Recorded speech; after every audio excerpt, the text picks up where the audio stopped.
Hello बच्चों, जय हिंद। आज क्लास 10th का ऑब्जेक्टिव बहुविकल्पीय कुछ महत्वपूर्ण प्रश्न लेकर आए हैं और इसको आप लोग देखिए। ये कक्षा 10 वाले बच्चों के लिए बहुत ही इम्पोर्टेंट रहने वाला है, क्योंकि क्लास 10th में 20 क्वेश्चन बेटा ऑब्जेक्टिव का आता है और इसका सही होना आवश्यक है और अच्छे अच्छे क्वेश्चन आते हैं। तो आइए देखिए, पहला क्वेश्चन देखते हैं। 60 क्वेश्चन अभी ये करवाएंगे, उसके बाद 60 क्वेश्चन के बाद हम 40 क्वेश्चन और करवाएंगे क्लास 10th का ऑब्जेक्टिव, फिर उसके बाद डिस्क्रिप्टिव करवाएंगे। तो इस तरीके से आपका एक कंप्लीट हो जाएगा। चलिए, क्वेश्चन है पहला, 2 की पावर क्यूब इंटू 3 इंटू 5 तथा 2 क्यूब क्रॉस 3 का लासा क्या होगा। देखो बच्चों, लासा में क्या होता है, सबसे पहले जिन संख्याओं का आपको लासा निकालना है, जिन संख्याओं का लासा निकालना है हम लोग उसका फैक्टर करते हैं और इसमें पहले ही फैक्टर दे दिया गया है, इसमें पहले ही फैक्टर दे दिया गया है, फैक्टर कर दिया गया है। देखिए सॉल्यूशन में क्या लिखा गया है, 2 क्यूब मल्टीप्लाई 3 मल्टीप्लाई 5, ये पहला है। दूसरा है 2 क्यूब मल्टीप्लाई 3 मल्टीप्लाई बस 3 है। अब इसका अगर हमको एलसीएम निकालना है तो एलसीएम में हाईएस्ट डिग्री लेते हैं। सबसे बड़ी डिग्री 2 क्यूब यहाँ है, 2 क्यूब यहाँ है, तो 2 पावर क्यूब ले लेते हैं। फिर यहाँ पर 3 है, यहाँ पर 3 है, 3 ले लेंगे। फिर जो बचा वो भी ले देते हैं। 2 क्यूब कितना होता है, 8 गुणे 3 गुणे 5, मल्टीप्लाई करोगे 120 आ जाएगा। 8 त्रिक 24 पंचे 120, तो इस हिसाब से ऑप्शन सी सही होगा। ठीक है, एक एक क्वेश्चन आप लोग देखते चलो। अगले क्वेश्चन पर आते हैं। दी गई संख्याओं में अभाज्य संख्या क्या है। आपको बताया गया था कि अभाज्य संख्या क्या है। अभाज्य संख्या को बोलते हैं प्राइम नंबर। ऐसी संख्या जो स्वयं से विभाजित हो, जो केवल स्वयं से विभाजित हो, जो केवल स्वयं से विभाजित हो, जो केवल स्वयं से विभाजित हो। तो जो केवल स्वयं से विभाजित होगी उसे अभाज्य संख्या कहते हैं। अभाज्य संख्या में केवल 2 गुणनखंड होता है, स्वयं और एक। ऐसी संख्या जिसके पास केवल 2 गुणनखंड हो, स्वयं और एक, उसे अभाज्य संख्या कहते हैं। और सबसे छोटी अभाज्य संख्या क्या है, सबसे छोटी अभाज्य संख्या सबसे छोटी अभाज्य संख्या क्या है, सबसे छोटी अभाज्य संख्या क्या है बच्चों, तो सबसे छोटी अभाज्य संख्या 2 है। फिर 2 के अतिरिक्त जितनी भी अभाज्य संख्याएं हैं सब विषम है। 0 अभाज्य संख्या नहीं है। एक ना तो भाज्य है, एक ना तो भाज्य है और ना ही अभाज्य है। एक ना तो भाज्य है और ना ही अभाज्य है। तो एक होगा नहीं। 8 भी अभाज्य संख्या नहीं, चूंकि 8 से भी कटेगा, 2 से भी कटेगा, 4 से भी कटेगा। ठीक है, तो इसका ऑप्शन सी सही होगा। आइए देखते हैं, 26 और 156 का लासा 156 है, तो मासा क्या होगा। हम आपको पढ़ाए थे कि पहली संख्या गुणे दूसरी संख्या, पहली संख्या गुणे दूसरी संख्या बराबर आपको पढ़ाया गया था लासा गुणे मासा। ये पढ़ाया गया था लासा गुणे मासा। तो इसमें से पहली संख्या 26 है, दूसरी संख्या 156 है। इनका लासा कितना है, 156। मासा हमसे पूछा गया है, तो मासा बराबर 156 से 156 कट जाएगा। तो प्यारे बच्चों, इसका जो मासा होगा वो खुद 26 होगा। तो इस प्रश्न का ऑप्शन कौन सा सही है, इस प्रश्न का ऑप्शन बी सही है। इसका भी आंसर क्या होगा, 26 होगा। इसका मासा क्या आएगा, 26 आएगा। 2 संख्याओं का गुणनफल 1080 है। उनका HCF 30 है तो LCM क्या होगा? तो पढ़ाया गया था LCM बराबर क्या होता है, दोनों संख्याओं का गुणनफल, दोनों संख्याओं का गुणनफल, यही तो पहली संख्या गुणे दूसरी संख्या, दोनों संख्याओं का गुणनफल, दोनों संख्याओं का गुणनफल और बटे में क्या होता है, दोनों संख्याओं का गुणनफल बटे में मासा होता है, जिसको शार्ट में HCF बोला जाता है। तो दोनों संख्याओं का गुणनफल 1080 है, उनका मासा 30 है, ये कट गया 108 भागे 3, 3 त्रिका 9, 3 छक 18, आंसर क्या आ जाएगा 36 होगा। तो इस प्रश्न का आंसर 36 होगा, ऑप्शन सी सही है। अगले प्रश्न पे आते हैं, संख्या 156 का अभाज्य गुणनखंड क्या होगा? तो 156 का अभाज्य गुणनखंड आपको ऐसे सिखाया गया था, पहले 2 से काटे हैं, 2 से 14, 2 8 16, 2 3 6 1 7, 2 9 18, 3 से काटोगे 13, 13 1 13। तो इसका गुणनखंड में 2 2 बार है, 3 1 बार है, 13 भी कितनी बार है 1, तो 2 2 बार, 3 1 बार, 13 1 बार, ऑप्शन बी सही है। ठीक है, कौन सा ऑप्शन सही है? ऑप्शन बी सही। 156 का अभाज्य गुणनखंड क्या होगा? चलिए आगे बढ़ते हैं। यदि समीकरण के मूल बराबर हैं, समीकरण क्या लिखा गया है? समीकरण आपको दिया है 3x² minus 12x plus m equal to 0। तो समीकरण से पहले a की वैल्यू बेटा 3 होगी, b होगा -12 और c होगा m। चूंकि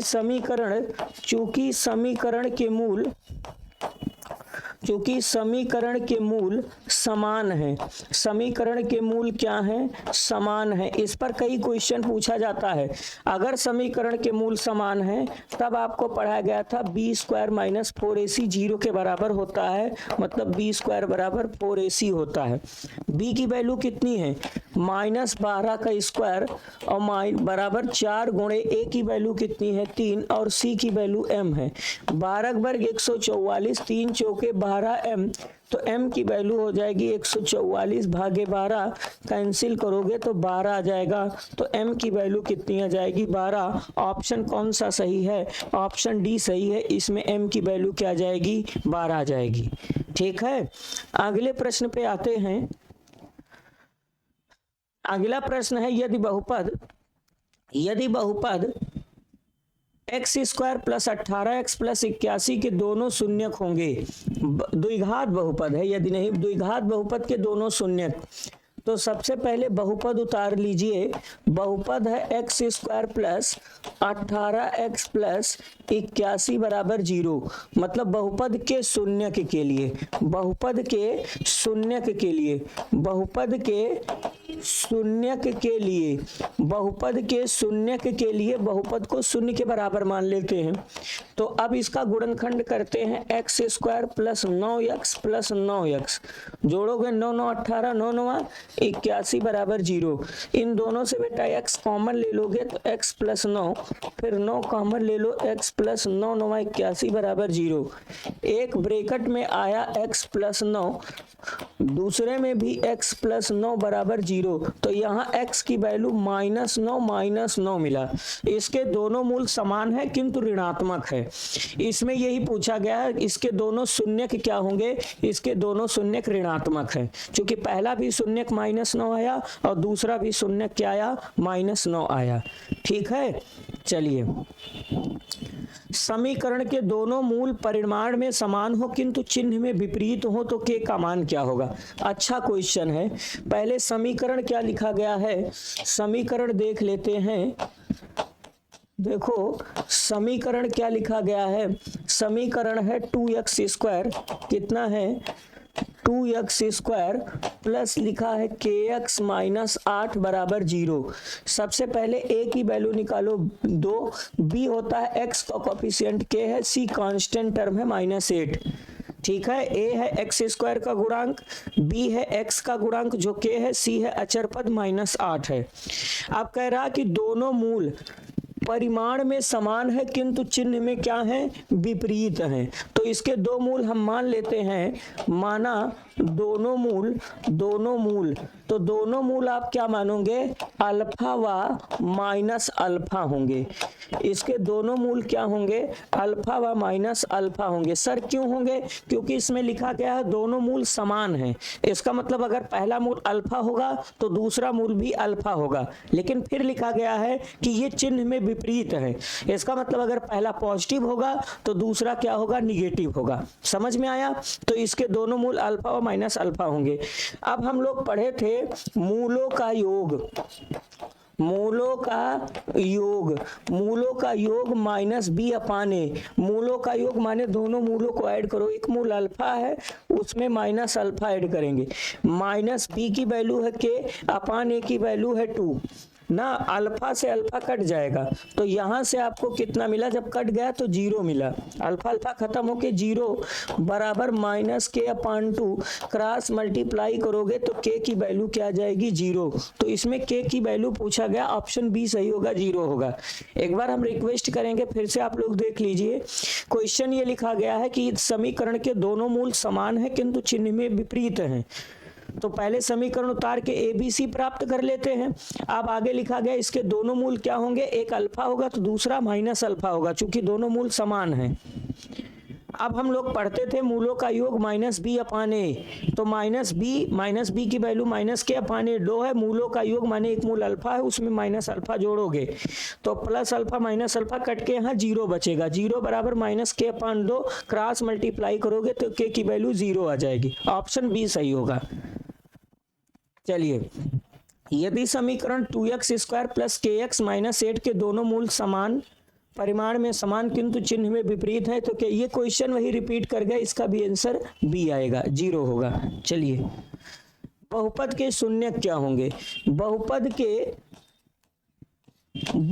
के शून्यक के लिए पढ़ाया गया था। बहुपद के शून्यक के लिए बहुपद को शून्य के बराबर मान लेते हैं। x² माइनस 9 बराबर 0, तो यहां से भेजोगे तो x² बराबर 9, स्क्वायर हटेगा वर्गमूल तो रूट में 9 लेकिन प्लस माइनस रहेगा, तो यहां से x की वैल्यू प्लस माइनस 3, तो इसका एक जो शून्यक होगा -3 व +3, 3 प्लस माइनस में कौन सा ऑप्शन सही है, ऑप्शन ए सही होगा।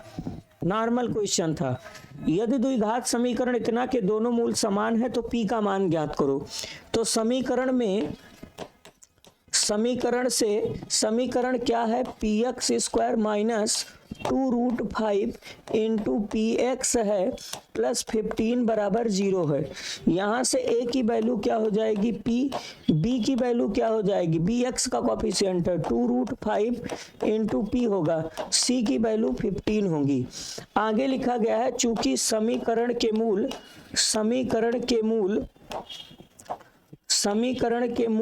समान है, समीकरण के मूल क्या है, समान है, तब क्या होगा, तब अभी बताए थे b² बराबर 4ac होता है। तो b की वैल्यू कितनी है, -2√5 इंटू p² b² अब -4ac लिख दो। चलो 4 इंटू a की वैल्यू p है, c की वैल्यू 15 बराबर 0, -4ac आ जाएगा। 2 दूना 4 पंचे 20p² माइनस 15 चौका 60p, 20p² माइनस 15 चौका 60p बराबर 0। फिर उसके बाद यहाँ से हम 20p कॉमन ले लेते हैं तो p माइनस 20 यहाँ 60 बराबर 0।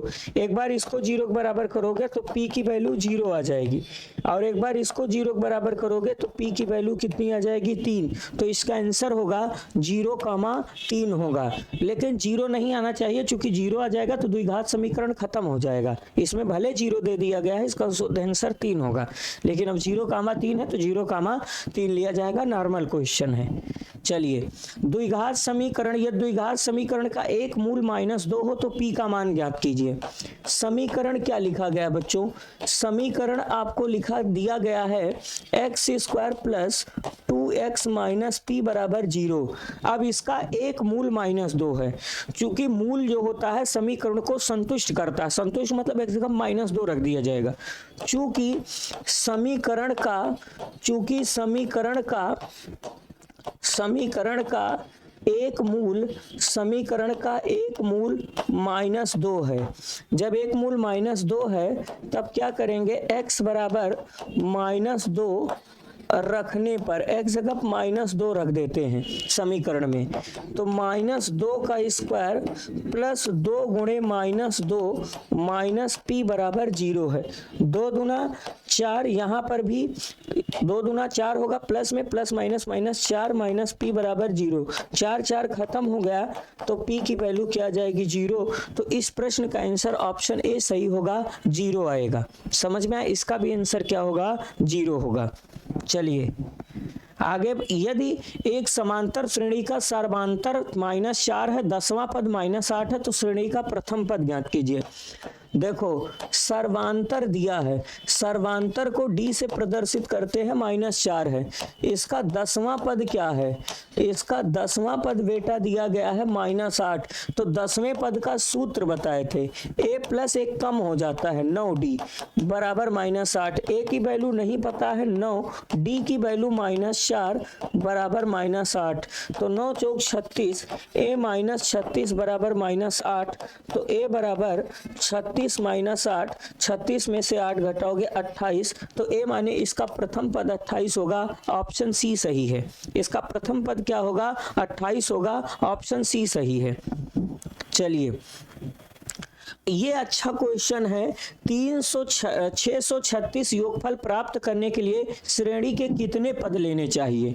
देखो, श्रेणी दिया है, श्रेणी एपी है, समझ में आया? 9 है, 17 है, 25 है और डैश करके, तो इसका प्रथम पद a बराबर 9 है। सर्वांतर d बराबर 17 में से 9 घटेगा, कितना जाएगा, 8। कह रहा कि इसका योग 636 प्राप्त करने के लिए कितने पदों की जरूरत है? तो मान लेते हैं माना n पदों का योग, माना n पदों का योग 636 है। इसका मतलब n पदों का योग होता है n/2, 2a plus n-1 into d बराबर कितना होगा, 636 होगा। अब n की वैल्यू नहीं, लेकिन सबकी वैल्यू रखते हैं, तो n/2, 2 गुणे a का मान 9, n-1 इंटू d की वैल्यू 8 है। ठीक है, बराबर 636। अब यहाँ गुणा करते हैं बेटा, तो यहाँ से आपको मिलता है n/2, 9 दूना 18 प्लस 8n-8 बराबर 636। ठीक है, ब्रेकर तोड़ दिया, 8 9 दूना 18 में से 8 घटा 10, तो n/2 10 plus 8n equal to कितना हो जाएगा, 636। यहाँ से 2 कॉमन लेके ये 2 में भाग कर देते हैं, तो यहाँ से बचा n, 2 पंचे 10, 2 चौके 8 बराबर 636। ब्रेकर तोड़ते हैं तो 4n² प्लस 5n बराबर 636। अब इसको ऑप्शन से लगाओ, द्विघात समीकरण बनेगा, सोचने में टाइम लगेगा। ऑप्शन में n की जगह 12 रखो, 636 आएगा। 12 वर्ग 144, देखो हम ऑप्शन रख रहे हैं। 12 वर्ग कितना होगा, 144 गुणे 4, 4 चौक 16, 6 कैरी हुआ 1, 4 चौक 16, 17 7 1, 4 1 5 और 4 रखोगे 14, 12 रखोगे 12 पंचे 60, 60 जोड़ो तो यहाँ से मिला 6, 7 6 13 3 और 5 1 6। तो n बराबर क्या रखने पर संतुष्ट हुआ, 12 रखने पर संतुष्ट हुआ, इसलिए इसका आंसर कौन सही होगा, n बराबर 12 सही होगा। 12 पदों का योग कितना होगा, 636 होगा। समझ में आया? पहले यहाँ पर हम जुगाड़ से किए, नहीं तो ऐसे ब्रेकर तोड़ते, फिर मतलब इधर ले आते, द्विघात समीकरण बनता, गुणनखंड करना पड़ता, टाइम लगता। ठीक है, चलिए अगला कह रहा बहुपद के शून्य ज्ञात करो। तो बताया गया था बहुपद के शून्यक के लिए, बहुपद के शून्यक के लिए बहुपद को शून्य के बराबर मानते हैं। बहुपद है x square minus 2x minus 3 बराबर 0। अब इसका गुणनखंड करते हैं। देखो x square minus 3x plus 1x, minus 3 में एक जुड़ा माइनस 2 और गुणा करोगे आ जाएगा। फिर यहाँ से x कॉमन ले लो तो x माइनस 3 प्लस 1 कॉमन ले लो, x माइनस 3 बराबर 0। एक ब्रैकेट में x माइनस 3 होगा, दूसरे में x प्लस 1 बराबर 0। दोनों जीरो बराबर करोगे तो एक बार x माइनस 3 बराबर 0 तो x बराबर 3 होगा, दूसरा का है x प्लस 1 बराबर 0 तो x बराबर माइनस 1 होगा। तो इसके शून्यक क्या हो गए, माइनस 1 3 या माइनस 3। तो इसके शून्यक क्या होंगे, इसके शून्यक माइनस 3 मतलब सॉरी 3 व माइनस 1 क्या क्या होंगे, 3 व माइनस 1। तो 3 व माइनस 1 ऑप्शन सी सही है, 3 व माइनस 1 ऑप्शन सी सही है। उस समांतर श्रेणी के पदों की संख्या ज्ञात कीजिए जिसका प्रथम पद, इसका प्रथम पद हमको दिया है, इसका प्रथम पद a बराबर कितना दिया है 4। फिर कह रहा है पदों की संख्या माने n की वैल्यू पूछा गया है। इसका अंतिम पद कितना है, इसका अंतिम पद L बराबर दिया है 49 और इसका योग दिया है, योग कितना दिया है, योग दिया है 265 इसका योग। तो योग का एक सूत्र हम आप लोगों को पढ़ाए थे, योग का सूत्र पढ़ाए थे n/2 a प्लस l पढ़ाए थे, l दिया है, योग कितना है 265 है, ठीक है। और n नहीं पता है, /2 रहेगा, a की वैल्यू 4, d की वैल्यू 49, 2 ऊपर चला जाएगा तो यहाँ से हो जाएगा 265 बराबर n/2, 49 और 4 कितना हो जाएगा 53, n की वैल्यू 2 ऊपर 53 नीचे, तो यहाँ से n बराबर 265 मल्टीप्लाई 2 भागे 53, 53 से 265 में भाग करो, देखो भाग कितनी बार जाएगा, 3 बार भाग जाएगा, नहीं 5 3 15 55 25 1 26 भाग 5 बार जाएगा। तो n बराबर 5 दूना कितना हो जाएगा 10, तो n की वैल्यू कितनी हो जाएगी 10, उसमें कुल 10 पद होंगे। एक योग का बेटा ये भी सूत्र पढ़ाए थे ना, योग बराबर n/2 a plus l, a प्रथम पद है और l क्या है अंतिम पद है। और एक योग का सूत्र ये पढ़ाया गया था n/2 2a plus n minus 1 into D, हम ये नहीं लगाएंगे, ठीक है ना, क्योंकि इसमें डी नहीं पता, इसमें सब पता था, a और l पता था, इसलिए ये सूत्र लगाया गया। चलिए आगे बढ़ते हैं। यदि समीकरण के मूल बराबर हों, आसान प्रश्न है, इस तरीके से कई क्वेश्चन आप देख चुके हो। समीकरण क्या है, समीकरण है 2x² minus 8x plus c बराबर 0। तो a की वैल्यू क्या होगी 2, b क्या होगा -8, c क्या होगा खुद c, आपको पढ़ाया गया था ax² का गुणांक होता है, तो यहाँ x² का गुणांक 2 है, x का गुणांक -8 है, c अचर पद है। चूंकि समीकरण के मूल समान है, समीकरण के मूल क्या है, समीकरण के मूल समान है।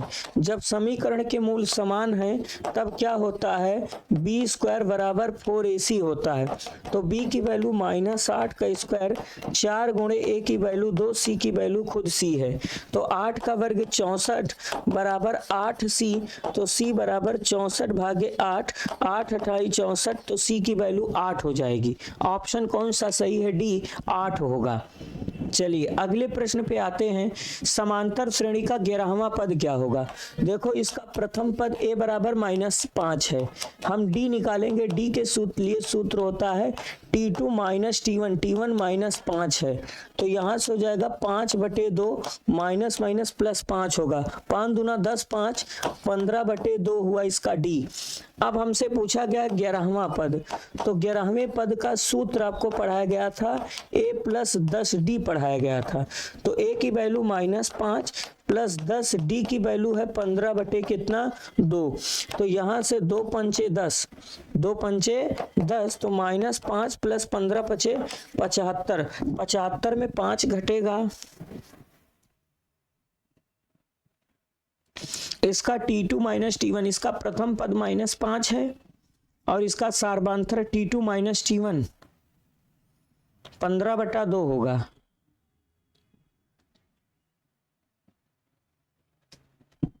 चलिए, कहीं पर इसमें कुछ माइनस प्लस में मिसप्रिंट हो रहा है, क्योंकि डी होता है T2 माइनस T1,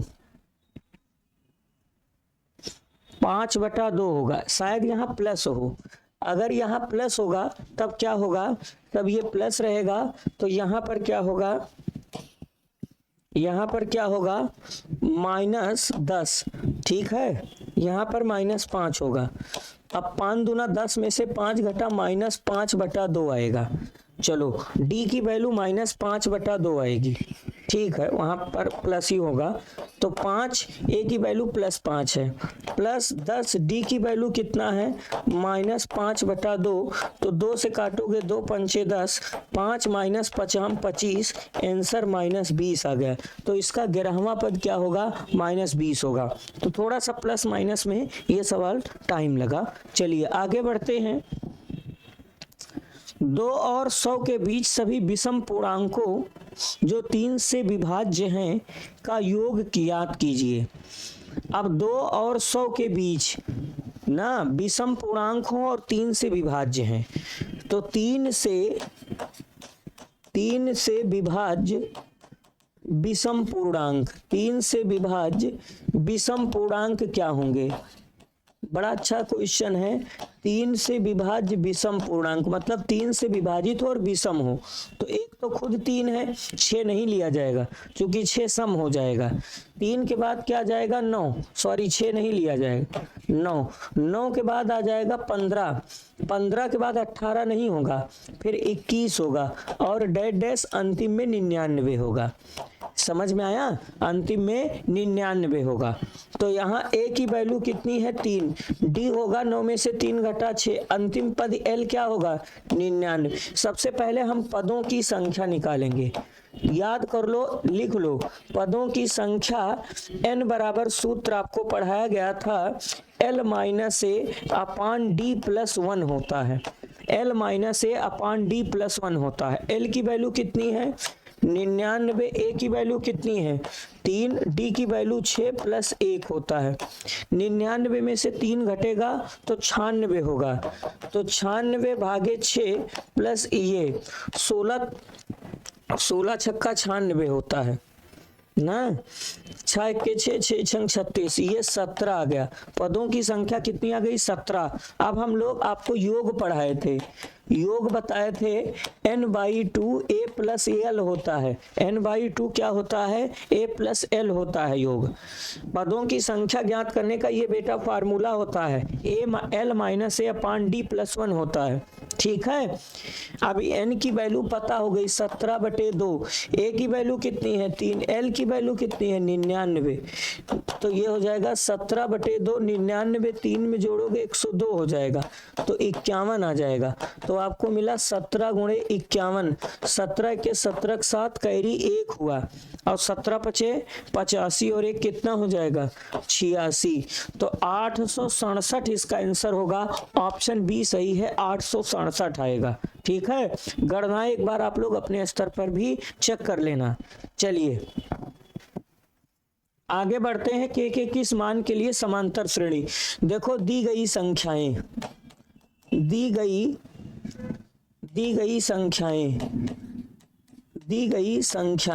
संख्याएं क्या क्या दी गई हैं, संख्याएं दी गई हैं k+9, 2k - 1, 2k + 7, ये संख्याएं दी गई हैं। अब आपको पढ़ाया गया था कि अगर 3 संख्याएं कभी एपी में हैं तो दूसरी का दुगना प्रथम अंतिम के योग के बराबर हो गया। चूंकि ये संख्याएं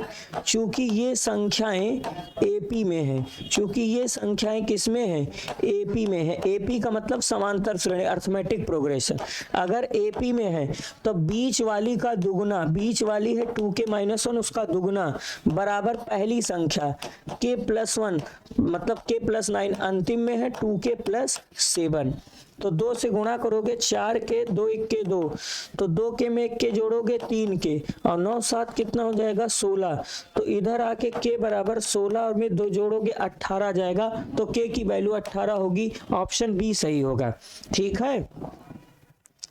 समांतर श्रेणी का मध्य पद ज्ञात कीजिए। ध्यान से देखो, सबसे पहले एपी हमको बड़ा अच्छा क्वेश्चन है, ये भी इंपॉर्टेंट है, मध्य पद निकालना है। सबसे पहले 6 है, 13 है, 20 है और 216 है। सबसे पहले हम देखेंगे इसमें कुल कितने पद हैं। तो कुल पद का आधा मध्य पद होता है, तो इसमें कुल पद निकालेंगे, पदों की संख्या निकालेंगे, पदों की संख्या। पदों की संख्या निकालने का सूत्र अभी बताए थे, L - A/D+1 होता है। L अंतिम पद है, अंतिम पद है 216, ठीक है ना। प्रथम पद इसका क्या है,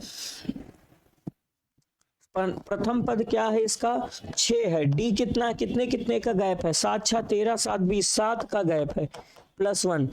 तो यहाँ पर n बराबर 210 आया, भागे 7 + 1, तो 210 में भाग करोगे तो 30 आ जाएगा। तो 30 + 1 बराबर 31। कुल कितने पद हैं, आप ध्यान से देखो, कुल पद कितने हैं, 31 पद हैं। 31 विषम है कि सम है, विषम है। तो बताए थे कि अगर विषम पद होगा तो इसका मध्य पद क्या होगा, इसका मध्य पद, जो बेसिक पढ़े होंगे उनको समझ में आ रहा होगा। अगर पदों की संख्या विषम है तो उसका मध्य पद आपको पढ़ाया गया था n+1/2वां पद ना। तो n की वैल्यू क्या है, 31 + 1/2वां पद। 31 में 1 जोड़ोगे 32 का आधा, इसका मतलब 16वां पद। अब हमको पता चल गया कि इसका मध्य पद जो है 16वां पद होगा। अब हमको इसका 16वां पद निकालना है। कौन सा पद, 16वां पद। इसका सूत्र पढ़ाए थे, 16वां पद a + 16 में से 1 घटा 15d होगा। जैसे nवां पद होता है +n - 1 × d, तो 16वां पद a + 16 - 1 × d मतलब a + 15d होगा। तो a की वैल्यू कितनी मिली, 6, 15, d की वैल्यू है 7, 15 सत्ते 105 होता है। 105 में 6 जुड़ेगा तो 111 हो जाएगा। तो इसका मध्य पद, मतलब इसका कौन सा पद मध्य पद होगा, तो 16वां पद मध्य पद होगा। ऑप्शन बी सही है। मान निकाल दिए हम, वैल्यू निकाल दिए, 111 आएगा, ठीक है। चलिए, कह रहा है इसका कौन सा पद मध्य पद होगा, तो 16वां पद मध्य पद होगा। समांतर श्रेणी का 15वां पद ज्ञात कीजिए। इजी है, a की वैल्यू 21 है, d होता है t2 - t1। 18 में से 21 घटा कितना आया, -3। कौन सा पद निकालना है, 15वां पद। 15वें पद का सूत्र होता है a + 14d, एक कम होता है। a की वैल्यू 21 + 14d की वैल्यू -3, 14 तियां 42 होगा। 21 में से 42 घटा -21 होगा। तो इसका आंसर क्या होगा, -21 होगा। ऑप्शन बी सही है। किसी समांतर श्रेणी का प्रथम पद 5, अंतिम पद इतना, योगफल इतना, पदों की संख्या और सार्वधानिक निकालो। इसका प्रथम पद a का मान 5 है, अंतिम पद l कितना है, 45 है। इसका योग कितना है, इसका योग है 400। तो इसमें पदों की संख्या, पहले n का मान निकालो। योग का एक सूत्र आपको पढ़ाया गया था, क्या पढ़ाया गया था, n/2 a + l। जब a और l पता है तो योग प्यारे बच्चों दिया है 400, n नहीं पता है, /2 रहेगा। a की वैल्यू कितना है, 5 और l है 45। 45 5 कितना होता है, 50। तो यहां से मिला आपको 400 बराबर n/2, यहाँ से मिला 50। इसको कैंसिल करोगे 25 होगा, 25 से भाग कर दो तो n की वैल्यू हो जाएगी 400 भागे 25 ना। कैंसिल करो, 5 से काटो, 5 8 40, 5 0 0, 50 25, इसका 16 आ जाएगा। तो पदों की संख्या 16 आ जाएगी। अब हमसे इसका सार्वधानिक पूछा गया है d का मान। अब हम लोग एक सूत्र पढ़े थे, l बराबर a + n - 1 × d। तो l की वैल्यू कितनी है, 45, a की वैल्यू 5, n की वैल्यू मिल चुकी है 16 - 1, d नहीं पता है। 45 में से 5 घटेगा तो 40 आ जाएगा, 5 इधर घटेगा और यहाँ से 15d मिला। तो d की वैल्यू हो जाएगी 40 भागे 15, 5 से काटते हैं, 5 8 40, 5 3 15। तो n की वैल्यू कितनी आ गई, 16 और d की वैल्यू 8/3। तो 16 और 8/3, ऑप्शन बी सही है। ऑप्शन बी सही है, 16 और क्या होगा, 8/3 होगा। चलिए अगले प्रश्न पे आते हैं। समांतर श्रेणी का में अगला पद क्या है, अगला पद का मतलब इसके बाद क्या होगा। चलो इसमें देखो, इसका प्रथम पद a क्या है, 0 है, d क्या होगा, 1/4 होगा, d t2 - t1। तो अगले पद में हम 3/4 में जब अपना 1/4 जोड़ेंगे तो अगला पद मिलेगा। तो हर बराबर है तो 4/4 कैंसिल होके कितना जाएगा, 1। तो इसका अगला पद 1 होगा।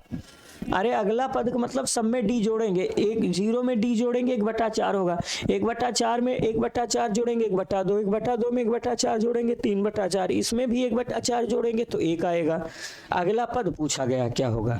चलिए, यक्ष अक्ष से इस बिंदु की दूरी क्या है।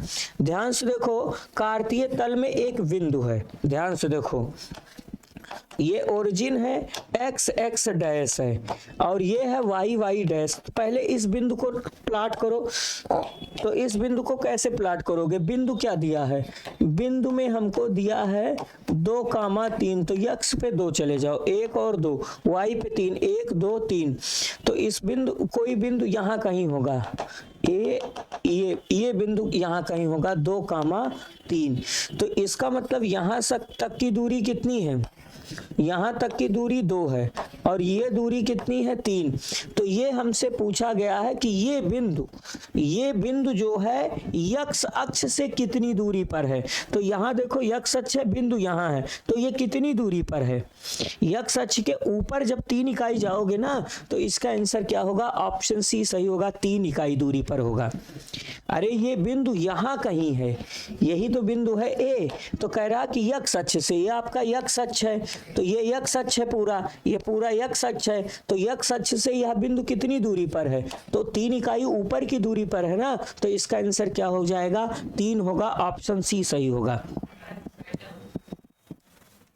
चलिए, 2 बिंदुओं इतना के बीच की दूरी 5 इकाई है, तब यक्ष का मान क्या होगा।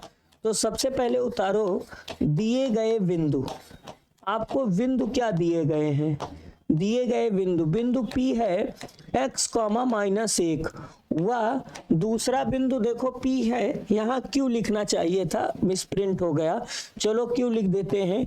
दूसरा बिंदु है 3,2, इनके बीच की दूरी, तो आपको दूरी सूत्र पढ़ाया गया था, दूरी के लिए सूत्र पढ़ाए थे, √ x1 - x2 का होल स्क्वायर, प्लस क्या पढ़ाए थे, y1 - y2 का होल स्क्वायर, पढ़ाए थे कि नहीं। अब इनके बीच की दूरी आपको दिया गया है, दूरी कितना दिया गया है, 5 इकाई। अब रूट में x1 का काम खुद यक्ष कर रहा है, x2 का काम 3 कर रहा होल स्क्वायर, प्लस y1 का काम कौन कर रहा है, -1, y2 है आपके पास -2 का होल स्क्वायर।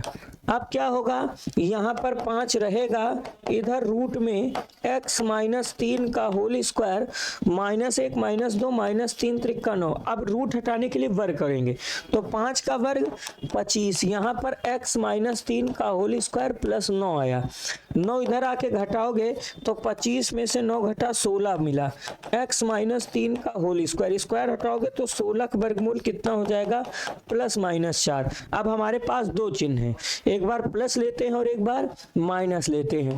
पहले हम लेते हैं प्लस लेने पर, तो जब हम प्लस लेते हैं तो x - 3 = 4, तो x = 7 होगा।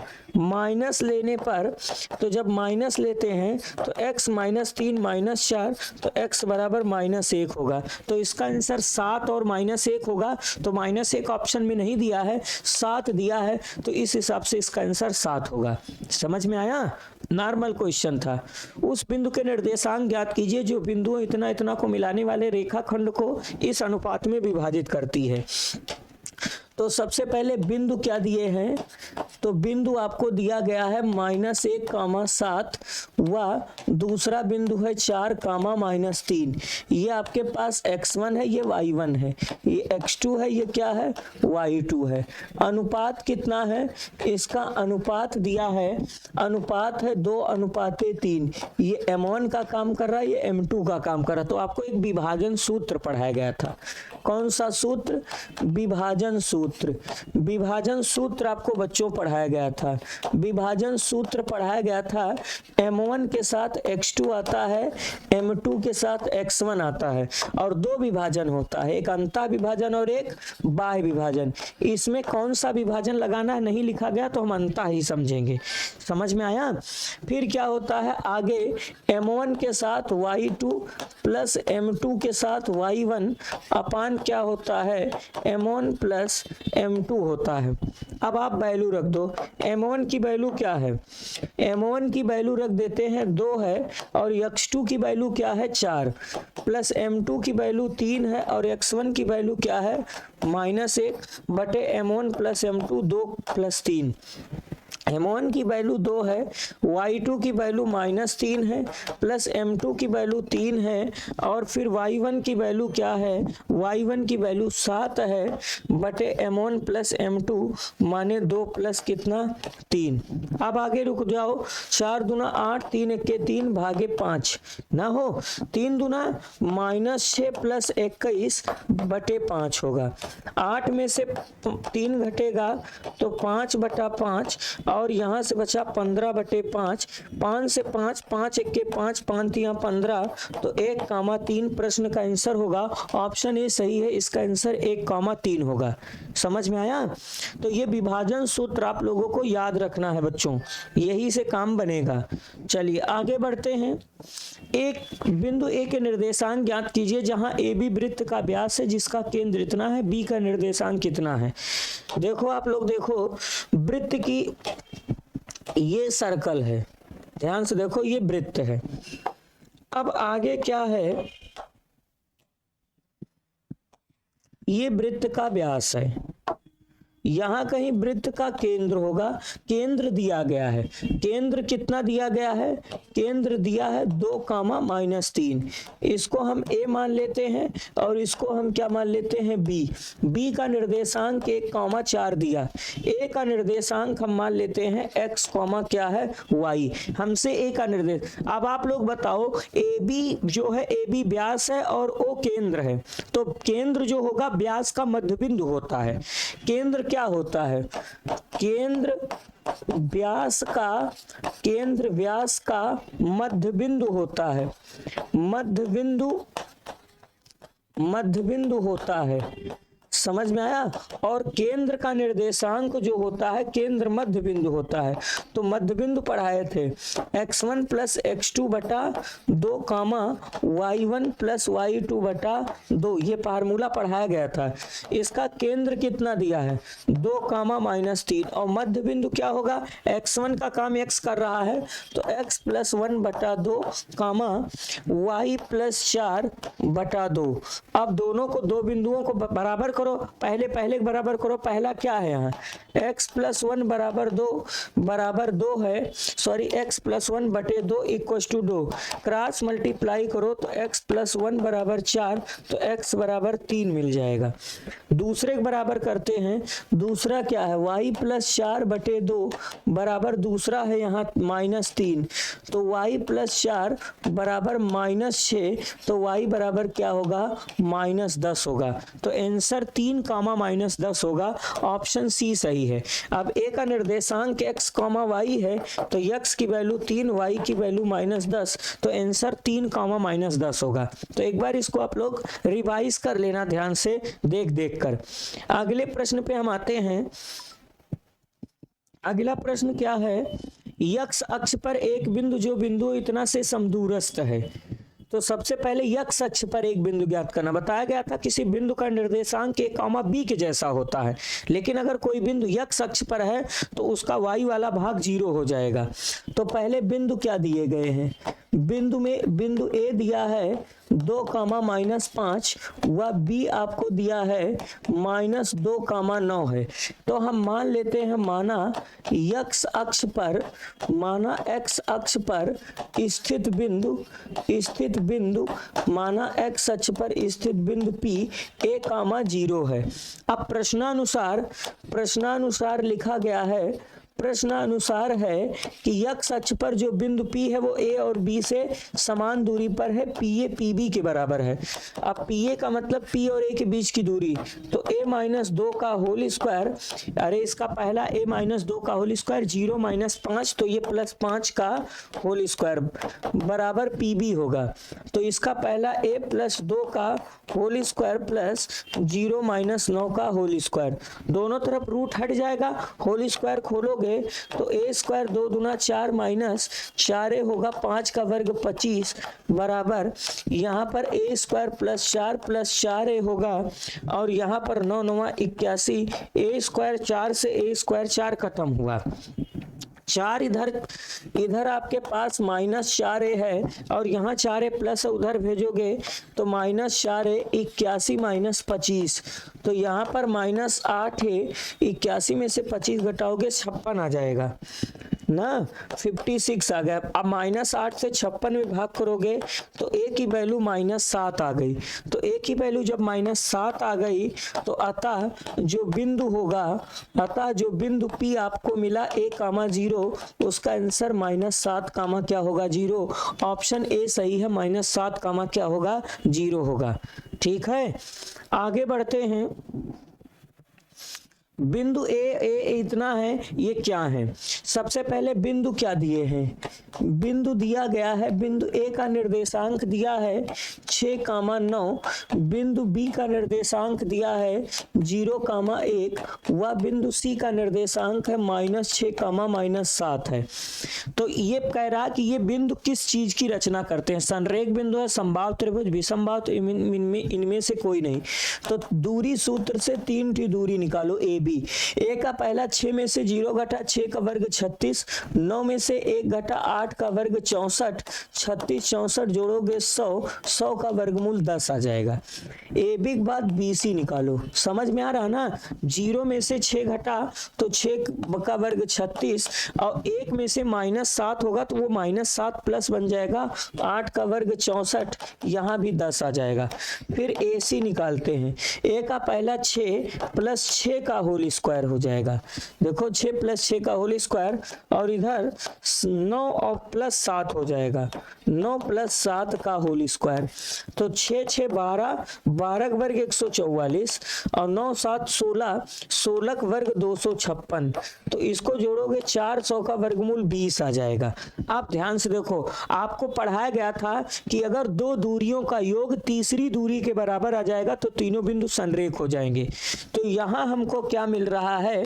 यहाँ A B plus B C, A B है 10, बी सी है 10, दोनों जोड़ोगे 20 और 20 किसके बराबर है? ए सी। तो दो दूरियों का योग अगर तीसरे के बराबर होगा तो तीनों बिंदु क्या होंगे? संरेख। तो ऑप्शन ए सही होगा, बिंदु संरेख होंगे।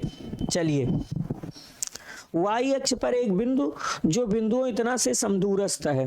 अब y अक्ष पर पूछा गया है तो हम मान लेते हैं, माना y अक्ष पर स्थित बिंदु, y अक्ष पर स्थित बिंदु, हम एक y अक्ष पर स्थित बिंदु मान लेते हैं। तो y अक्ष में x 0 होगा, ये कुछ होगा, हम मान लेते हैं a होगा।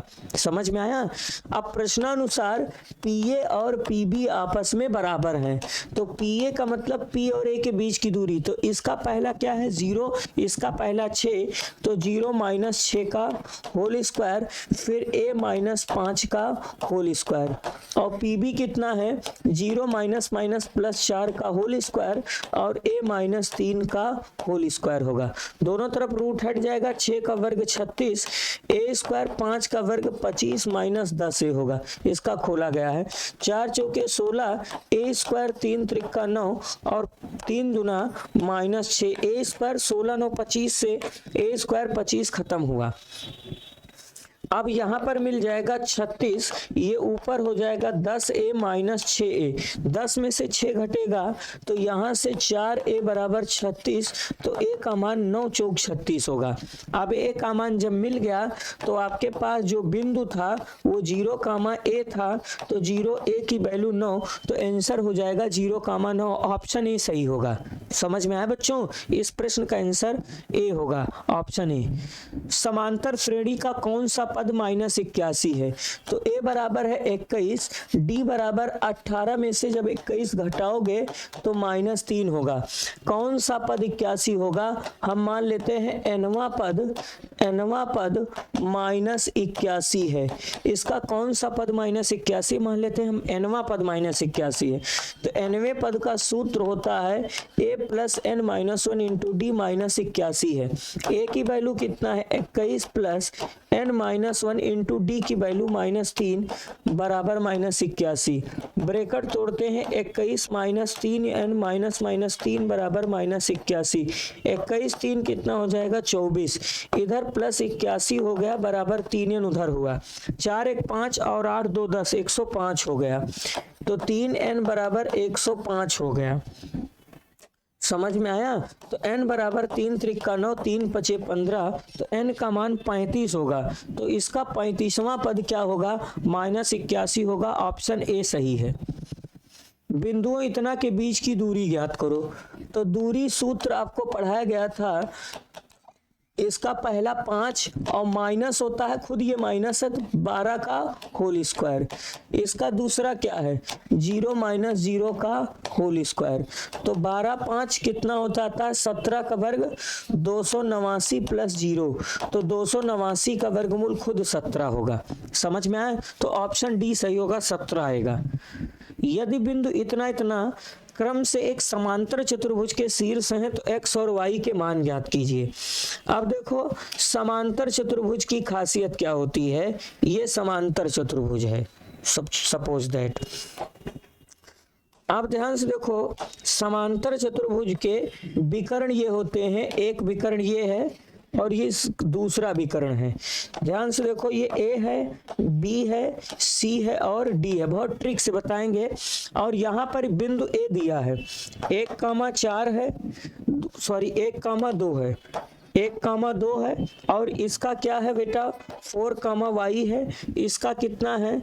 x,6 है। और ये आपके पास 3,5 है। ये वो है। अब आपको पढ़ाया गया था कि समांतर चतुर्भुज के विकर्ण एक दूसरे को समद्विभाजित करते हैं। यहाँ देखो, समांतर चतुर्भुज के विकर्ण एक दूसरे को समद्विभाजित करते हैं। एक दूसरे को समद्विभाजित करते हैं। एक दूसरे को समद्विभाजित करते हैं। तो सब समद्विभाजित करते हैं, इसका मतलब OAC का मध्य बिंदु होगा और OBD का मध्य बिंदु होगा। इसका मतलब AC का मध्य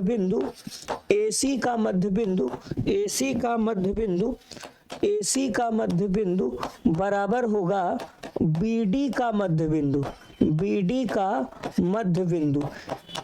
का मध्य बिंदु बराबर BD का मध्य बिंदु। और मध्य बिंदु फार्मूला पढ़ाया गया था, इसका पहला उसका पहला।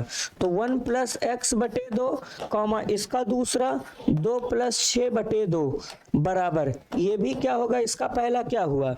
4 + 3/2, इसका क्या हो जाएगा? y + 5/2 होगा। समझ में आया? तो पहला पहले बराबर करो, 2 से 2 कट गया, 1 + x बराबर 4 3 7, तो x बराबर 6 आ जाएगा। ठीक है। दूसरे के बराबर करो, 2 से 2 कट गया, 6 2 कितना मिला? 8 बराबर y + 5, तो 5 इधर पक्षांतर करोगे तो y की वैल्यू 3 आ जाएगी। तो आंसर x, 6, तो x की वैल्यू 6, y की वैल्यू 3, तो 6 3 ऑप्शन ए सही होगा। समझ पे आ रहा है? चलिए अगले प्रश्न पे आते हैं। बिंदु इतना की मूल बिंदु से दूरी क्या है? ये बिंदु दिया है, ये बिंदु है -6,8 और मूल बिंदु क्या होता है? मूल बिंदु 0,0 होता है। अब दूरी निकालना है, तो दूरी के लिए सूत्र क्या बताए थे? पहला -6, इसका पहला 0 का होल स्क्वायर, 8 - 0 का होल स्क्वायर, दूसरा -6 का वर्ग 36, 8 का वर्ग 64, जोड़ोगे 100 का वर्गमूल कितना आ जाएगा? 10, तो आंसर 10 होगा। ऑप्शन सी सही है। बिंदुओं इतना को जोड़ने वाले रेखाखंड को 2 बराबर भागों में विभाजित करने वाले बिंदुओं के निर्देशांक ज्ञात कीजिए। तो ए और बी को जब दो बराबर भागों में कोई चीज विभाजित करता है, ए और बी को यहाँ पर बिंदु पी दो भागों में विभाजित करता है, एक भाग दो भाग, तो जब दो भागों में विभाजित करता है तो ये मध्य बिंदु होगा। ये क्या होगा? ये मध्य बिंदु होगा। तो ए का निर्देशांक -2 कामा कितना है 20 और बी का निर्देशांक कितना है 2 कामा 8। तो मध्य बिंदु के लिए पढ़ाया गया था, इसका पहला -2, इसका पहला 2/2 और इसका दूसरा 20 + 8/2। तो इसका आंसर होगा 0 कामा 14। 20 8 28 14 इसमें है नहीं, तो इसीलिए इसमें थोड़ा सा मिसप्रिंट है। तो इसका आंसर क्या होना चाहिए? 0 कामा 14 होना चाहिए। ठीक है, चलिए दो बिंदुओं के बीच की दूरी, फिर दूरी के लिए फिर वही सूत्र बताओगे। इसका पहला क्या है 2, उसका पहला 4 का होल स्क्वायर, इसका पहला कितना है 3, उसका पहला 1 का होल स्क्वायर। 2 में से 4 घटा -2 का वर्ग 4, ये भी 4, 4 4 8, 8 को लिख सकते हो 4 × 2, 4 का वर्गमूल 2, √2 बना रहेगा। तो इसका आंसर होगा 2√2, ऑप्शन सी सही है। आगे बढ़ते हैं, बिंदुओं इतना इतना को मिलाने वाले रेखाखंड के मध्य बिंदु का निर्देशांक लो। तो मध्य बिंदु क्या होता है? मध्य बिंदु होता है x1 + x2/2 कामा y1 + y2/2 होता है। तो x1 का वर्ग कौन कर रहा है -2, खुद -2/2, y1 कौन है 6, y2 है 10/2। तो यहाँ पर हो जाएगा -4/2, 16/2, कैंसिल करोगे -2 कामा 8 होगा। कौन सा ऑप्शन सही है? ऑप्शन सी सही है। अगले प्रश्न पे हम आते हैं, बिंदुओं इतना को मिलाने वाले रेखाखंड के मध्य बिंदु का निर्देशांक। आंसर सेम, मतलब ये क्वेश्चन वही रिपीट कर दिया है, दोनों देखो सेम कर दिया है, -2 कामा सेम है। चलिए y का मान ज्ञात कीजिए जिसके लिए बिंदु इतना के बीच की दूरी 10 मात्रक है। दूरी दिया गया है, दूरी है 10 मात्रक और दूरी के लिए सूत्र क्या होता है? इसका पहला और उसका पहला। तो पहला है 2 - 10 का होल स्क्वायर, दूसरा क्या है 3, उसका दूसरा क्या है y का होल स्क्वायर बराबर है 10। तो 10 में से 2 घटा 8 का वर्ग 64 ना, और 3 में 3 - y का होल स्क्वायर, रूट हटाओगे तो उधर वर्ग होगा, 10 का वर्ग 100 होगा, 64 उधर जाके घट जाएगा। 3 - y का होल स्क्वायर बराबर 36, स्क्वायर हटाओगे तो यहाँ से मिला 3 - y बराबर +-6 मिला। अब दो चिन्ह है, पहले प्लस लेने पर तो प्लस लेते हैं, तो यहाँ से 3 - y बराबर 6, तो y बराबर कितना मिल जाएगा 6 इधर चला जाएगा और y उधर, 6 3 - 6 तो y का मान -3 मिल गया। अब उसके बाद निगेटिव लेने पर तो जब निगेटिव लेते हैं 3 - y बराबर -6 तो y बराबर 9 आ जाएगा। तो इसका आंसर -3,9 होगा, ऑप्शन बी सही है, -3,9 होगा। आगे बढ़ते हैं, यदि बिंदु इतना इतना से समदूरस्थ हो तो x और y में संबंध ज्ञात कीजिए। ये बिंदु दिया है, बिंदु क्या दिए गए हैं? बिंदु P है x, y, इसको बिंदु A मान लो 3, 6 व अगला बिंदु B मानो -3,4 -3,4। अब जानते हो क्या है, ये जो बिंदु है x y ना, इन दो बिंदुओं से समदूरस्थ है, मतलब समान दूरी पर है। प्रश्नानुसार PA किसके बराबर है? PB के बराबर है। समझ में? PA का मतलब P और A के बीच की दूरी, x -3 का होल स्क्वायर, y -6 का होल स्क्वायर। अब PB का मतलब फिर यहाँ पर x और देखो इसका पहला PB में -3 तो +3 का होल स्क्वायर, और इसका दूसरा क्या है y -4 का होल स्क्वायर। दोनों तरफ रूट अपने से हट जाएगा, होल स्क्वायर खोल दो तो x² 3 Trika 9 -6x plus y square 6 का वर्ग 36 -6 दूना 12y। इधर हो जाएगा x² 3 Trika 9 plus 6x plus y square 4 चौक 16 माइनस 8y हुआ। ठीक है, कट जा रहा x² 9 से एक्स स्क्वायर 9 कट गया, वाई स्क्वायर 36 से सॉरी वाई स्क्वायर से वाई स्क्वायर कटा, अब जो बचा उसे उतारो। यहां पर मिला -6x ना, -6x, तो यहां भी -6x हो जाएगा, उधर +6x से माइनस, यहां पर है -12y, इधर से +8y हुआ, वहां से कितना है 16, इधर से -36 जाएगा, तो -6 -6 -12x हुआ, और 8 में से -12y हुआ ना, 12y बराबर कितना मिला -20, -4 से भाग कर देते हैं, तो 4 तिया 12, 4 तिया 12, 4 पंचे 20, समझ में आया? कहीं गड़बड़ तो 6 दूना 12, 4 दूना 8, 3 दूना 6x, कहीं देखो गणना, -6 -6 -12 हो गया ना, यहाँ पर -12 और 8 में से 12 घटेगा 4 आ जाएगा, तो यहाँ पर 4 हो जाएगा, यहाँ पर कितना हो जाएगा 4y बराबर -20। अब -4 से भाग करो, 4 तिया 12, 4 1 के 4, 4 पंचे 20, -5, तो 3x प्लस वाई बराबर -5 होगा, क्योंकि -4 से भाग किए हैं तो प्लस हो जाएगा, तो 3x प्लस वाई बराबर 5, ऑप्शन ए सही है। ठीक है, वह अनुपात ज्ञात कीजिए जिसके बिंदु इतना जोड़ने वाले रेखाखंड को विभाजित करता है। अनुपात ज्ञात करना है। देखो ये दो बिंदु हैं, एक बिंदु है -3, 10 और एक बिंदु है 6, -8। ये है x1 है, ये y1 है, ये आपका x2 है, ये y2 है। अब एक बिंदु P है, P का निर्देशांक दिया है -1, 6। अब कह रहा किस अनुपात में विभाजित करता हो ये अनुपात, तो इसको हम m1 मान लेते हैं, इसको m2 मान लेते हैं। तो मान लेते हैं m1 अनुपात m2 में, तो P -1, 6 हम आपको सूत्र बताए थे, m1 के साथ x2 और m2 के साथ x1 बटे m1 प्लस क्या होगा m2 होगा, बाकी y वाला भी आएगा, लेकिन इसी से हमको आंसर मिल जाएगा।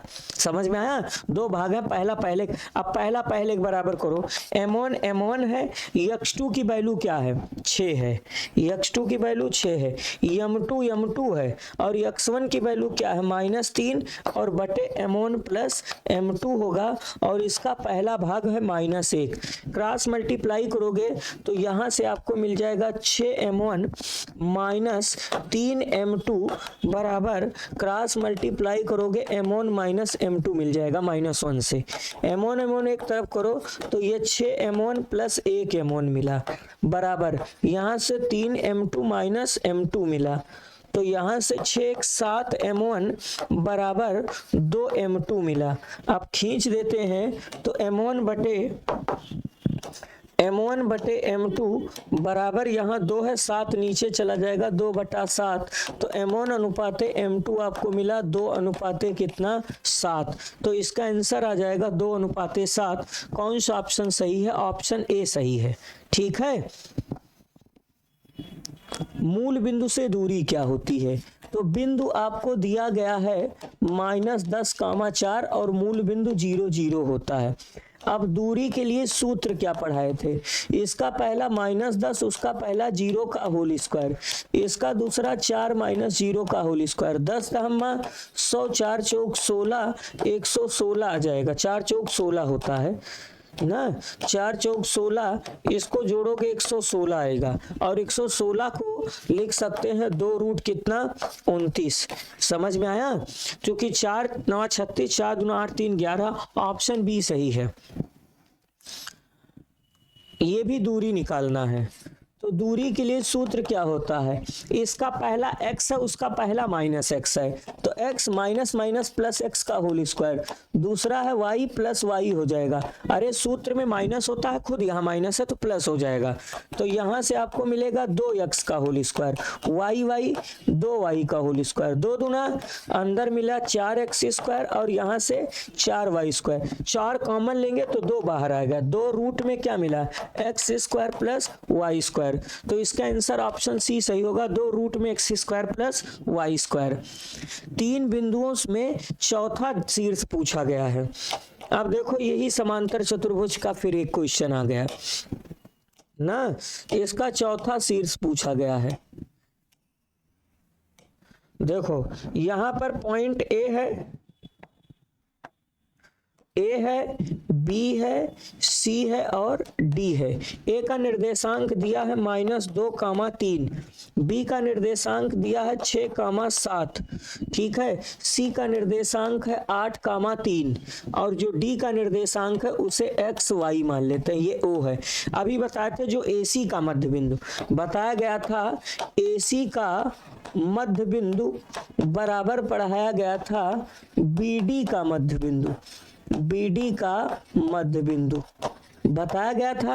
एसी का मध्य बिंदु ए का पहला क्या है -2, उसका पहला कितना है 8/2, इसका पहला कितना है 3, उसका दूसरा 3/2 अपान इस इक्वल टू 6 + x/2 होगा, कॉमा 7 + y/2 होगा। तो पहला पहले के बराबर करोगे, 2 से 2 कट गया, 8 में से 2 घटेगा, यहाँ 6 मिला, वहां से मिला 6 + x, 6 से 6 कट के x की वैल्यू 0 आ गई। दूसरका में 2 कट गया, 3 यहां से देखो 2 से 2 कट गया, 3 6 और इसका दूसरा है 7 + y, तो y बराबर कितना हो जाएगा 6 में से 7 घटा -1। तो डी आपका जो मिला, डी मिला 0, -1। ऑप्शन बी सही होगा, 0, -1 होगा। अगले प्रश्न पे आओ। बिंदु इतना के बीच की दूरी 10 मात्रक है, y का मान मिलेगा। अभी यही क्वेश्चन करवाए थे, -9, 3 होगा। देखो अभी ये क्वेश्चन करवाया गया था।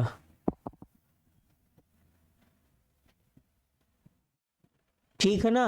देखो यही क्वेश्चन है, सेम क्वेश्चन है, आप लोग ट्राई करना, जो भी आंसर बनेगा कर लेना। हो सकता है ये ना आए लेकिन कुछ और आएगा। 2 बिंदुओं के बीच की दूरी से y की वैल्यू निकाल देना। चलिए 47वां है, प्रथम 102 प्राकृतिक संख्याओं का योग क्या होगा। तो आपको पढ़ाया गया था प्रथम n प्राकृत, याद कर लो, प्रथम n प्राकृत संख्याओं का योग, संख्याओं का योग, इसका सूत्र होता है n + 1/2 होता है। तो अब प्रथम n की जगह 102 होगा, तो 102 और यहाँ पर 102 + 1/2 हो गया। 102 में भाग करोगे 51 × 103 हो गया। अब 103 में 51 से मल्टीप्लाई 3 0 1 5 3 15 5 1 5 3 हुआ, 5 हुआ, 1 1 2 हुआ, 5 हुआ ना। 52 53 आंसर होगा, ऑप्शन ए सही होगा। ठीक, चलिए आगे बढ़ते हैं। यदि किसी रेखा एपी का किसी श्रेणी है, यहाँ रेखा नहीं होना चाहिए, यदि किसी एपी का सर्वांतर इतना है तो A18 A13 क्या। अच्छा क्वेश्चन है। देखो इसका सर्वांतर दिया है, सर्वांतर D बराबर कितना दिया है 5। हमसे पूछा गया है A18 - A13। A18 का मतलब 18वां पद, ये क्या लिखा है, ये 18वां पद और -13वां पद। तो 18वें पद का सूत्र होता है A + 17D, एक कम होता है, और 13वें पद का A + 12D होता है। A से A कट गया, 17 में से 12 घटेगा, 5D मिला। 5D की वैल्यू खुद 5 है, 5 × 5 आंसर कितना आ जाएगा 25। तो इस प्रश्न का आंसर 25 होगा, ऑप्शन सी सही है। बिंदु इतना y अक्ष से कितनी दूरी पर है। ध्यान से देखो, कार्तीय तल में एक बिंदु दिया है, ये origin x x dash y y dash, ये आपका x अक्ष है, ये y अक्ष है, ये बिंदु है 5। x अक्ष पे 1 2 3 4 5 जाओगे, y पे 1 2 3 4 5 6 7 8 9। तो ये बिंदु आपका यहाँ कहीं पर ये बिंदु होगा 5, 9। अब ये कह रहा है कि y अक्ष से, ये आपका y अक्ष है, y अक्ष से इस बिंदु की दूरी क्या होगी 5, चूंकि x अक्ष पे 5 गया है, तो इसका आंसर क्या होगा 5 मात्रक होगा। चलिए अगले प्रश्न पे आते हैं। द्विघात बहुपद के शून्य कितना हो। तो देखो सबसे पहले बहुपद क्या दिया है, बहुपद है, अच्छा प्रश्न है। X square plus a plus 1 into x plus b है। इसके दो शून्यक हैं। इसके दो शून्यक कौन कौन है? इसके दो शून्यक 2 व 3 है, 2 व -3 है। तो शून्यक बहुपद को संतुष्ट करते हैं। एक बार एक जगह 2 रखा जाएगा तो 2 दूना 4, ए प्लस 1 इंटू 2 प्लस बी बराबर 0 होगा।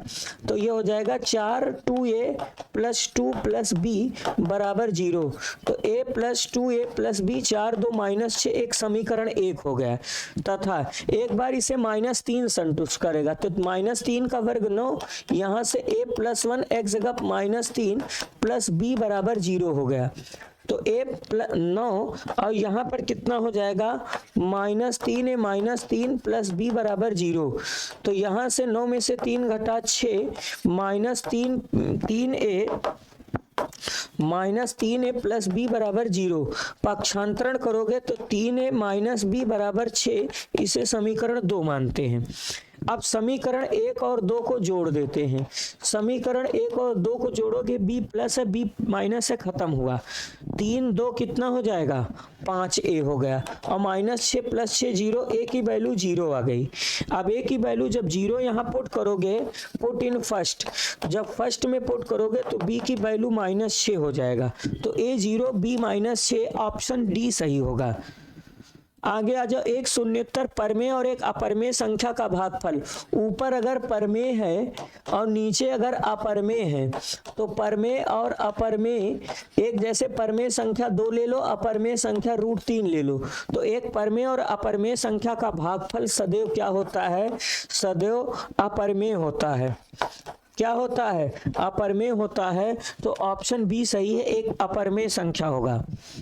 रैखिक समीकरण के अद्वितीय हल है, मतलब इसका हल क्या होगा? a1 अपान a2 निकालते हैं। a1 कितना है? 6, a2 है 3, भाग करोगे 2 आ जाएगा। b1 अपान b2 निकालते हैं। b1 कितना है? -7, b2 -4, कैंसिल होके 7/4 आ गया। देखो a1 upon a2 b1 upon b2 के बराबर है नहीं, तो चूंकि a1 upon a2 does not equal to b1 upon b2, तो रेखाएं कैसी होंगी? रेखाएं प्रतिच्छेदी होंगी। रेखाएं कैसी होंगी? रेखाएं प्रतिच्छेदी होंगी। जब रेखाएं प्रतिच्छेदी होंगी तो इनका एक हल मिलेगा, जिसे हम अद्वितीय हल कहते हैं। तो इसका एक अद्वितीय हल होगा। अब देखो, ये क्वेश्चन त्रिकोणमिति का है, जैसे सिखाएंगे वैसे सीखना है। कोसेक थीटा बराबर 13/5 है। 13/5 है। इसका मान होता है कर्ण और ये होता है लंब। तो एक त्रिभुज बनाओ, ध्यान से देखो, त्रिभुज में कर्ण 13 है, ये 5 है, तो हम आधार 12 निकाल देंगे पाइथागोरस प्रमेय से। अब हमको काट थीटा पूछा गया था, होता है आधार बटे लंब। आधार कितना मिला? 12, लंब कितना मिला? 5। आधार बटे लंब तो 12/5, तो काट थीटा की वैल्यू पूछी गई है 12/5, ऑप्शन ए सही होगा। आगे बढ़ते हैं। अगला देखो, अच्छा क्वेश्चन है। कास थीटा बराबर साइन थीटा। कास थीटा बराबर क्या है? Sine theta. आप लोग बताओ किस कोण पर कास थीटा साइन थीटा बराबर हो? वो कोण 0 से 90 में, तो वो कोण कितना होगा? 45 डिग्री होगा। चूंकि हम लोग पढ़े थे कास 45 की वैल्यू 1/√2 होती है और साइन 45 की भी वैल्यू 1/√2 होती है, तो इस हिसाब से ऑप्शन सी सही होगा। वह कोण बताओ 0 से 90 के बीच में जिस पर साइन थीटा और कास थीटा आपस में बराबर होते हैं, तो किस डिग्री पर? 45 डिग्री पर। चलिए अगला क्वेश्चन है साइन थीटा। ध्यान से देखो, साइन थीटा बराबर 1 है, तो हमसे पूछा गया साइन 2 थीटा क्या होगा। तो पहले साइन थीटा हम 1 सोचेंगे, 1 किसका मान होता है? साइन 90 डिग्री का मान होता है। तो थीटा बराबर साइन साइन खत्म होकर 90 डिग्री आ गया। अब हमसे पूछा गया है साइन 2 थीटा क्या होगा। तो साइन 2 थीटा की वैल्यू 90 दूना कितना होता है? साइन 180। बेटा याद कर लो, साइन 180 का मान 0 होता है। तो साइन 180 की वैल्यू क्या होती है? 0। ऑप्शन बी सही है। सेक थीटा बराबर 2 दिया है। सेक थीटा बराबर 2 है, तो अगर सेक थीटा बराबर 2 है तब कास थीटा क्या होगा? सेक का उल्टा, चूंकि हर में 1 मान लो, 1/2 हो गया। अब 1/2 कास किसका मान होता है? 1/2 कास 60 का मान। थीटा बराबर 60 डिग्री है, इसको रेडियन में व्यक्त करना है, तो 60 डिग्री रेडियन में व्यक्त करने के लिए पाई बटे 180 से गुणा कर देते हैं। तो 60 गुणे पाई भागे 180, तो 60 त्रिक 18, आंसर पाई बाई 3 आ जाएगा। रेडियन आपको 11 में पढ़ाया जाएगा। इतना याद रखो कि रेडियन पाई का मान 180 डिग्री होता है। 180 डिग्री में जब 3 से भाग करोगे तो 60 डिग्री होगा। ऑप्शन बी सही है। चलिए, 2 कोसेक थीटा बराबर 1 हो तो थीटा का मान पूछा गया, यहाँ तो थीटा का मान पूछा गया है। ध्यान से देखो, 2 कास 3 थीटा बराबर 1, तो कास 3 थीटा बराबर 1/2, तो कास 3 थीटा बराबर 1/2 कास किसका मान होता है? 60 डिग्री का मान। कास कास खत्म हुआ, 3 थीटा बराबर 60 डिग्री, तो थीटा बराबर 20 तिया 60 डिग्री, यहाँ से थीटा की वैल्यू 20 डिग्री होगी। ऑप्शन डी सही होगा। चलिए, tan a, ध्यान से देखो tan a की वैल्यू कितनी दी गई है? √3, तो ये tan a है। अब हम देखेंगे √3 tan 60 डिग्री का मान होता है, तो a बराबर 60 डिग्री आ गया। फिर तथा में हमको दिया गया है tan b बराबर दिया है 1/√3, तो यहाँ से tan b रहेगा 1/√3, tan 30 डिग्री का मान होता है। किसका मान होता है? tan 30 डिग्री का मान होता है, तो b बराबर कितना हो गया? 30 डिग्री। a 30 मिला। b हमसे पूछा गया है tan a प्लस b का मान क्या होगा?